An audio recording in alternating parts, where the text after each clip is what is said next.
Guys, welcome back to my new blog. दोस्तों, मैं हूँ राखीजा ब्लॉग में आपका स्वागत करती हूँ। तो दोस्तों, इस ब्लॉग में मैं आपको बताऊंगी कि मैं बीएड कर रही हूँ, कहाँ से कर रही हूँ, कितना खर्चा पड़ा और कैसे मैं दूसरे स्टेट से बीएड कर रही हूँ, मैंने अपने स्टेट से बीएड क्यों नहीं किया। सो गाइस, सबसे पहले बात कर लेते हैं कि मैं बीएड कहाँ से कर रही हूँ। तो मैं आपको बता दूँ कि मैं बीएड कर रही हूँ कुरुक्षेत्र यूनिवर्सिटी के अंदर ही आता है Yamuna group of institute Haryana. तो वहां से मैं बीएड कर रही हूँ। सेकंड क्वेश्चन कि मैंने एडमिशन कैसे करवाया, कैसे आप एक स्टेट से दूसरे स्टेट में एडमिशन करवा सकते हैं। सो गाइस, कुछ एजेंट होते हैं जो कि जितने भी कॉलेज हो गए या फिर विदेश में पढ़ाई करना हो या फिर बड़े से बड़े इंजीनियरिंग कॉलेज हो या फिर किसी भी फील्ड में आपको एडमिशन करवाना है, तो गाइस एजेंट होता है जिसका स्टूडेंट और कॉलेज से रिलेशन रहता है, यानी कि वो स्टूडेंट और कॉलेज के बीच का माध्यम होता है एडमिशन करवाने का। तो आपके शहर में भी उस तरह के एजेंट होंगे जो कि एडमिशन या फिर जॉब वगैरह लगवा देते हैं, उसके बदले कुछ चार्ज लेते हैं। सो गाइस, तो एजेंट के थ्रू ही हम लोगों ने एडमिशन करवाया है। सो गाइस, अब बात कर लेते हैं कि बीएड करने में कितना खर्च पड़ता है। सो गाइस, बीएड करने में कितना खर्चा पड़ता है तो मैं बता दूं कि ये जो बीएड की जो चार्ज है वो आपका 60,000 से लेकर के 1,20,000, 30,000, 50,000 तक भी जा सकता है। अगर आप और भी बड़े प्राइवेट इंस्टीट्यूट वगैरह या कॉलेज से करते हैं तो 2-3 लाख भी जा सकता है। सो मैं बता दूं कि मुझे कितना पड़ा, तो मैंने एजेंट के थ्रू कराया है। सो हमारा पड़ा है 90,000 रुपये। फिर हमारे साथ ही बिहार से हो गए तो उन लोगों को किसी का 70,000 पड़ा है तो किसी का 60,000 पड़ा है। 60,000 से नीचे लगभग नहीं होता है। और कुछ सरकारी वाले हो गए जैसे कि आपका जैसे कि शांति निकेतन है, उसमें मैंने सुना है कि 60 से 55,000 में हो जाता है। पर उसमें यह है कि आपको मतलब बहुत कम सीट होती है, इस वजह से आपको एग्ज़ाम वगैरह देना पड़ता है तो ही जाकर के आपका होता है। तो आप 70 से 1,20,30,000 तक पकड़ सकते हैं, इतना खर्चा आपको बीएड करने में आएगा। तो गाइस, अब बात करते हैं कि ये रेगुलर है या फिर ऑनलाइन है।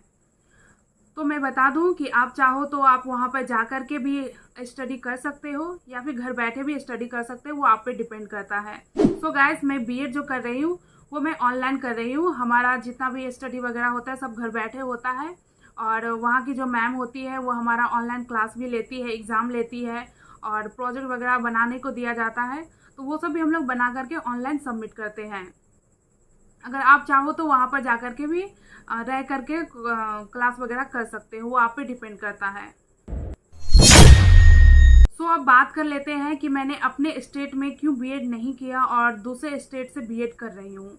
तो गाइस, इसकी वजह है कि मैंने जो अपना स्कूलिंग किया है वो भी हिंदी मीडियम से किया है, हायर सेकेंडरी भी मैंने हिंदी मीडियम से किया है, यहाँ तक कि कॉलेज भी मेरा जो था वो हिंदी ऑनर्स था।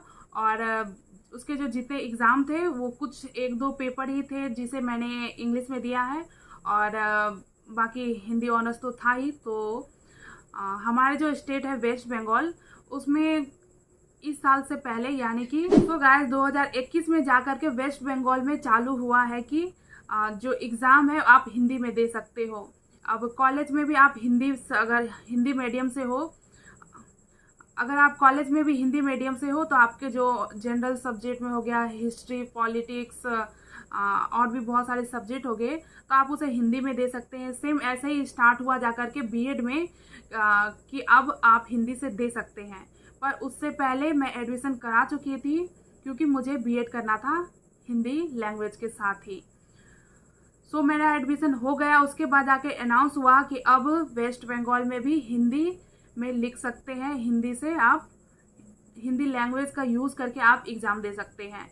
पर तब तक मैंने एडमिशन करवा लिया था। सो गाइस, अगर आप एडमिशन करवाते हो किसी दूसरे स्टेट में तो स्टडी वगैरह में कोई दिक्कत नहीं होती है। बुक्स जो हो गए वो एजेंट वाले ही आपको ला देंगे, यहाँ तक कि आपके रिजल्ट भी चाहो तो वो लोग ला देंगे और आपको साल में सिर्फ 2 बार एग्ज़ाम देने जाना होता है। अगर एग्ज़ाम ऑनलाइन हुआ तो घर बैठे एग्ज़ाम दे सकते हो, जैसे कि कोविड के टाइम में ऑनलाइन एग्ज़ाम कुछ लोगों के हुए थे, ऐसा सुनने में आया था। बट हम लोगों का जो एग्ज़ाम है वो ऑफलाइन ही होगा, तो हम लोगों को हरियाणा जा कर के वहाँ एग्ज़ाम देना है। सो गाइस, हम लोगों की एग्ज़ाम की लिस्ट आ चुकी है। 5 अगस्त से स्टार्ट है हम लोगों का एग्ज़ाम। सो 2 अगस्त का हम लोगों का ट्रेन है। मैं हूँ, मेरे साथ बहुत सारे फ्रेंड्स हैं, सबको हम लोग मिल करके जाएंगे एग्ज़ाम देने। और अगर आप अकेले हो, आपके साथ कोई बीएड करने वाला नहीं है, आपको डर लग रहा है, तो उसमें कोई दिक्कत वाली बात नहीं है। आप जिस एजेंट से एडमिशन करवाते हैं उनके पास बहुत सारा स्टूडेंट होता है, वो आपको एक ग्रुप में डाल दिया जाता है जिसमें मैम क्लास कराती है। उस दौरान आप लोगों से बातचीत करके अपना रिलेशन बना सकते हो और उनके साथ मिल करके जा सकते हो एग्ज़ाम देने। तो गाइस, अब बुक्स की बात करें कि बुक्स का आपको कहाँ से मिलेगा और क्या बुक्स लाने जाने पड़ेंगे। सो नहीं तो आपको एजेंट के थ्रू ही बुक्स दे दिया जाता है। कॉलेज वाले एजेंट को दे देते हैं, एजेंट वाले आपको सेल कर देते हैं। तो इस तरीके से आप बुक ले सकते हो। और आजकल तो ऑनलाइन अमेजोन पे हर तरह का बुक मिल जाता है, जैसे कि हमारा बुक्स हो गया। तो ख़ास तौर पे बीएड के लिए ये लक्ष्मी का ही बुक चलता है। सो ऑनलाइन अमेजोन पर, फ्लिपकार्ट पर अवेलेबल है, आप वहाँ से लेकर के पढ़ सकते हो। अच्छा होगा कि एजेंट से ना लेकर के आप ऑनलाइन परचेस कर लो, समय से पहले आपको बुक मिल जाएगा। सो गाइस, ये थी कुछ जानकारी जो मैं आप लोगों के साथ शेयर करना चाहती थी। अगर और भी कुछ जानना है तो आप हमें कमेंट बॉक्स में पूछ सकते हैं।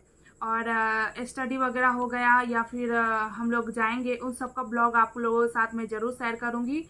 तो आज के लिए बस इतना ही। छोटा सा ब्लॉग कैसा लगा कमेंट कर जरूर बताइए। दोस्तों संग भी शेयर कीजिए। तो मिलते हैं नेक्स्ट वीडियो में। Thank you for watching this video. Bye.